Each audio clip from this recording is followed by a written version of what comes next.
Kuo naudingas geoportalas? Labiausiai tikime skaičiais, tačiau ne viską ir ne visada galima suskaičiuoti. Pabandykime įvertinti, kokią naudą mums sukuria Lietuvos erdvinės informacijos portalas. Sistema, kuri leidžia vienoje vietoje internete pasiekti valstybės erdvinius duomenis ir žemėlapius. Erdvinius duomenis sukurti ir palaikyti tvarkingus yra brangu. Jie labai svarbus mūsų gyvenime, todėl parduoti galima būtų brangiai. Tačiau Lietuva, vadovaudamasi ES atliktais moksliniais tyrimais, pasirinko kitą kelią. Nuo 2012 metų pagrindiniai erdviniai duomenys, topografiniai, ortofotografiniai žemėlapiai, žemės apskaitos, miškų, dirvožemio duomenys pradėti platinti neatlygintinai. Šiuo metu dauguma valstybės duomenų naudotojams yra nemokami ir verslo subjektai gali naudoti oficialius duomenis kurti įvairiems komerciniams produktams.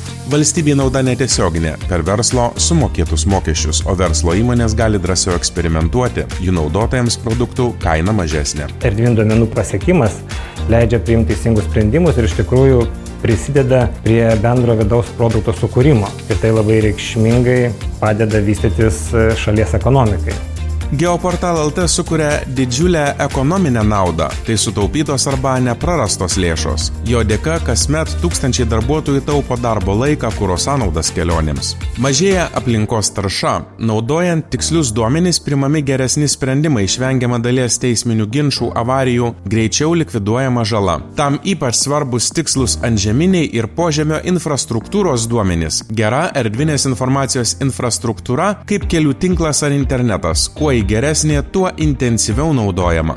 Valstybinių duomenų pasiekiamumas geoportale leido valstybei pajusti iš karto tiesioginę naudą tuo, kad valstybinėse informacinėse sistemose atsirado galimybė greitai ir patogiai kelti erdvinius duomenis, o taip pat ne tiek valstybės, bet ir verslo informacinėse sistemose atsirado galimybė nebesirūpinti valstybinių duomenų pasiekiamumu, o tiesiog įsikelti arba susijęti savo elektroninius sprendimus su geoportalo elektroninėmis paslaugomis ir turėti erdvinį turinį iš karto ir vietoje.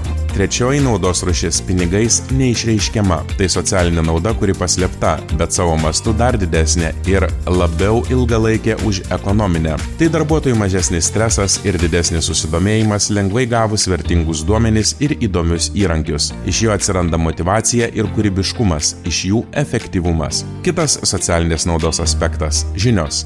Šiandien aš kaip vartotojas ir kaip kiekvienas iš mūsų taip pat portalą galime panaudoti, pasižiūrėti tai, kas mus domina ir tai tokia tampa kaip kasdieniniu įrankiu. Tai mokėjimas panaudoti informaciją prasmingai, gebėjimas matyti ir suprasti sąsajas erdvėje, protingai naudoti išteklius, spręsti problemas. Jei ekonominė nauda dažnai siejama su didėjančiu BVP, tai socialinė su gyventojų laimės indeksu. Atvirų erdvinių duomenų dėka didėja skaidrumas, daugiau teisingumo. Per žemėlapius piliečiai mato aplinką kaip visumą įvairiais masteliais, suvokia savo valstybę kaip daugiasluoksnę ir vientisą teritoriją. Tai moralinė ar pilietinė nauda.